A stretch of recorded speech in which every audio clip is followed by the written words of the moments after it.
ሰላም ተወርኩም ተኸታተልና ምሳና ምስ ፕሮፍ ዳቢ ሜድያ መጀመር እንኳዕ ብድሓን መጻኹም ናብ ፕሮፍ ዳቢ ሜድያ ንሕብረተሰብና ኣብ መዓልታዊ ተረፈ ማሃርና ተናገር በጣም ምን ዝበልና መደባት ነቀርበው መጀመሪያ ግን ነዚ ቻናል ሓድስ ዝኾንኩም ሳብስክራይብ ሼር ላይክ ብምግባር ተታውዑና ይላበወኩም ሰላም ዝኸበርኩም ተኸታተልቲ መደብና ከመይ ትኾኑ እምበኣር ከስሎሙን ከም ትልሙድ ንዓኹም ይጠቅም እዩ ዝበልክዎ መደብ ሒዘ መፅኩም ኣለኹ ናፍቲ መደብ ከብለኩም ንሱ ከዓ ከመይ ጌርና ዶኩመንት ስእሊ ቪድዮ ኣብ ጂሜይል ሴቭ ንገብሮ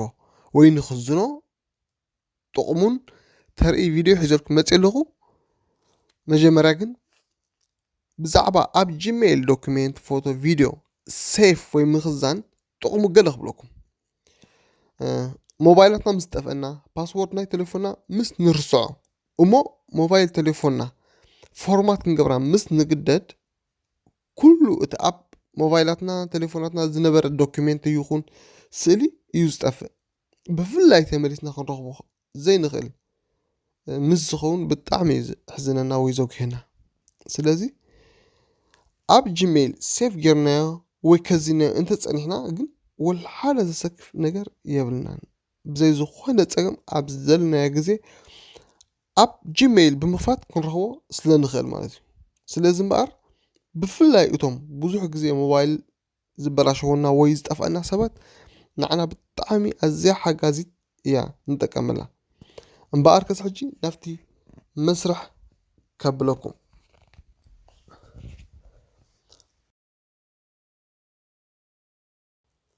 እምበኣር ከስ መጀመርያ ኣብዛ ፕሌይ ስቶር ንኣቱ ቀፂልና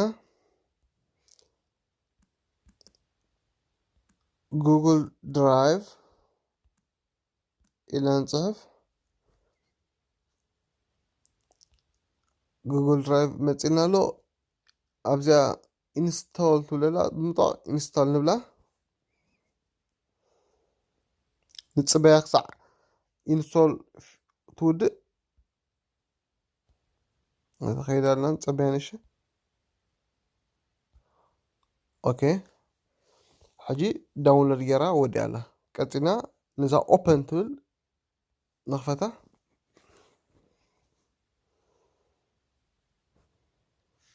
ኦኬ ሕጂ ከፊታትልና ማለት እዩ ብምቕፃል መጀመርያ ክንገብሮ ዝግበአና ኣብዛ ናይ ምድማር ምልክት ንሪኣ ዘለና ኣብ የማናይ ሸንዳ ብታሕት ዘላ ኣብኣ ብምጥዋቕ ሓደ ፎልደር መቐመጢ ናይቲ ሴፍ ክንገብሮ ወይ ክንዕቅቦ ደልና ዶኩሜንት ነዳሉ መፅያት ኣለና ንኣብነት ኣገዳሲ ክኸውን ንኽእል ኢምፖርታንት ኢልና ንፅሕፍ ኢምፖርታንት ኢልና ምፅሓፍና ሽዑ ክሬት ንብላ ስለዚ ኣዳልያት ለያላ እታ ኢምፖርታንት ትብል ዘን ቀፂና ዝብላዓል ነለ እዛ ኢምፖርታንት ትብል ዘላ ፎልደር እንደገና ንኸፍታ ቀፂልና ነዛ ናይ ምድማር ምልክት ኣብ ታሕቲ ዘላ ንጥወቃ ሽዑ ብመፃልትና ገበር ነቲ ኣብ ጉግል ወይ ኣብ ጉግል ድራይቭ ኣብ ጂሜይል ሴቭ ክንገብሮ ክንዕቅቦ ደልና ዘለና ዶኩሜንት ፋይል ክኸውን ይኽእል ስእሊ ክኸውን ይኽእል ቪድዮ ክኸውን ይኽእል ብዘየገድስ ኣብዛ ኣፕሎድ ትብለላ ብምጥዋቕ ናብ ጂሜይልና ንፅዕኖ ማለት እዩ አሁን ንመርፀና ሓደ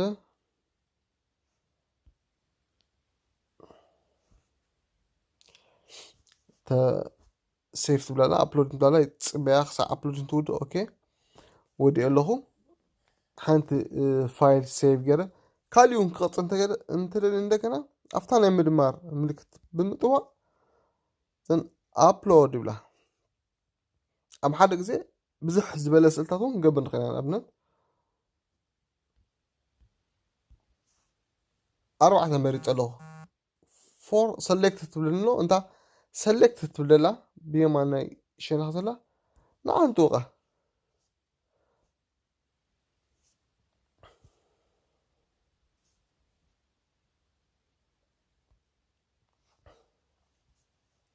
باركس حجو انت المريضين دلوخو كلن سيف غير لي الله مالتي بمقطلون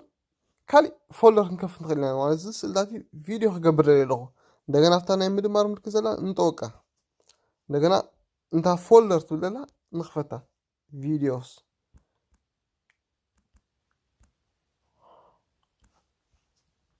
ቪዲዮ ሲለ ብምጽሐፍ ክሬት ይጠወቅ እንደገና ኣብ ውሽጢ ኢምፖርታንት ምስተን ስልታት ቪዲዮስ መጻት ለላ እንታ ቪዲዮስ ጠወቃ መጀመሪያ ልክ ከምታ ናይ መጀመሪያ ነዛ ናይ ምድማር ምልክት እንደገና እንጠወቃ ቀጽልና ነዛ አፕሎድ ትብዘላ ንጠወቃ ኦኬ ስለዚህ ሕጂ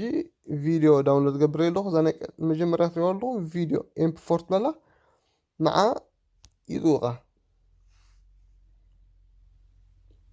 سخا داونلود تخون اللي ابلود تقبرالا يتصبعك ساعة ابلود غيرا تودق مالتي زا فيديون ابلود غيرا ودقات اللي هلا مالتي استفل علي نقرات PDF فايلز كون خل بزي قدس نحنا او حسبوتا خنو قمطون زلي نقرات بخمز اقواب اب جوجل درايف اب ጂሜይል ሴፍ ንገብሮ ንኽእል ኢና ማለት እዩ ጽቡቕ ነገር ናይዚ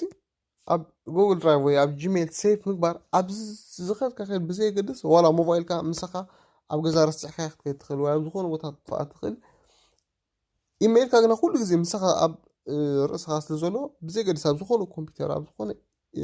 ሞባይል ከፊትካ ትዘልየካ ዳታ ክተውፅእ تخيل يا خلاص لازم بتعمل أجداسي بفلا أنتم موبايلات نقطعلي نطفئ سبات وي بسرقنا وي زبراشونا سبات سلزت أجداس زخونة داتا تاتناتنا أجداس زخونة دوكيمنتس نخيط فنا بتعمل تحجز يا قديسكم تتقوم لا تسفى قبل حاجة كوين ركبكما تكونوا ساعة مودتها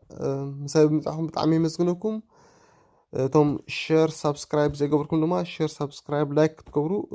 يلابوكم ثانك يو كسع بخلي فيديو دمتكم تشاو